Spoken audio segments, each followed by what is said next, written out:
Dit des catastrophes, des explosions, peut-être des victimes. Bonjour Thibault Lefebvre. Bonjour Patrick. Avec l'Internet des objets, la réalité dépasse la fiction. La série américaine Homeland, saison 2, épisode 10. Un ancien marine se retourné par l'ennemi est dans le bureau du vice-président des États-Unis.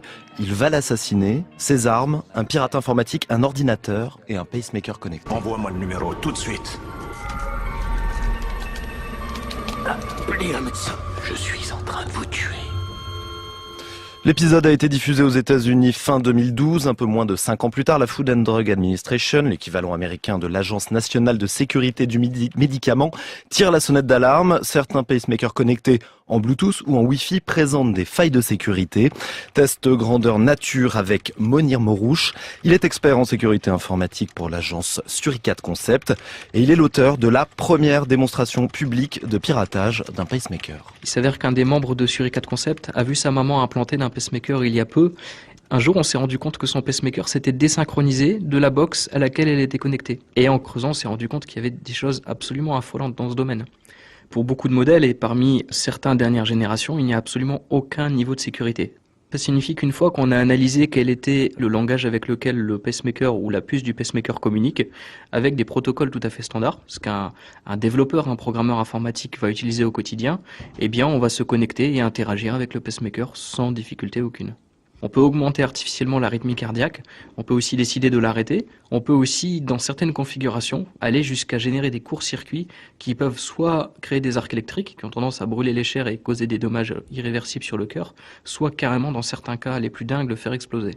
On a pris le pacemaker parce que l'exemple est un peu caricatural, on s'attaque directement au cœur de l'homme, mais c'est un phénomène et un risque qui est présent à l'échelle de tout l'univers du médical et du connecté en général. Il y a un peu plus de 6 mois, la société Oticon lance la première aide auditive connectée. Les avantages pour les patients sont évidents. Des alertes pour prévenir de la prise de médicaments, des messages pour avertir d'une batterie défaillante. Les dangers aussi, modification du volume d'écoute ou réception de faux messages vocaux. Éric Bougerolles est le responsable audiologie d'Oticon. Le risque zéro, on le sait en informatique, n'existera jamais. Moi, mon travail en tant que fabricant d'aide auditive, c'est de pouvoir fournir à mes clients directs, qui sont les audioprothésistes, mais aussi aux utilisateurs finaux, voici le risque. Mais c'est vous qui décidez, c'est-à-dire que c'est pas moi qui fais l'achat. Il y a un risque, mais les conséquences sont très limitées. Une prise de risque assumée, Thibault, qui touche tous les domaines de l'économie. Un objet connecté sur 6 relié à Internet en 2020, 80% de ces produits peu ou pas sécurisés. Le numérique pénètre massivement et rapidement nos modes de vie. Fabrice Eppelboin est professeur à Sciences Po et il est spécialiste de l'impact d'Internet sur les sociétés. On vit la deuxième période du monde connecté. On a connecté toutes les machines entre elles et aujourd'hui on connecte des objets. On est en train de construire quelque part le système nerveux de l'Internet. D'un point de vue cybersécurité, ça empire. Et donc on a construit tout un tas d'infrastructures technologiques pour être adapté à un monde relativement pacifié, alors qu'on entre dans un monde qui clairement ne l'est plus.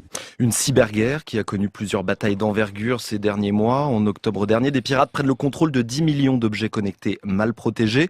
Ils lancent une attaque massive. Conséquence, Amazon, Twitter ou encore PayPal sont inaccessibles pendant plusieurs heures. L'hébergeur de site internet OVH subit depuis quelques mois le même type d'offensive. Pour son fondateur Octave Klaba, la situation est inédite. Ce qui a changé depuis cette attaque-là, c'est que les gens ont compris qu'en fait il n'y a pas de limite. Et donc quelque part ça a aussi fait comprendre en fait à beaucoup de gens, c'est que l'internet des objets, en fait il faut le sécuriser. Ça a fait en fait réagir beaucoup de gens, certains politiques, la police en France, en Europe. C'est en ça que c'était vraiment très positif. Les pouvoirs publics s'emparent désormais du problème. 3 fabricants d'objets connectés sont actuellement poursuivis en justice aux États-Unis. En France, l'Agence nationale de la sécurité des systèmes informatiques a 2 préoccupations majeures. Les 3 millions de compteurs électriques Linky déjà installés et les transports connectés. Merci à vous Thibault Lefebvre, il est 7h19.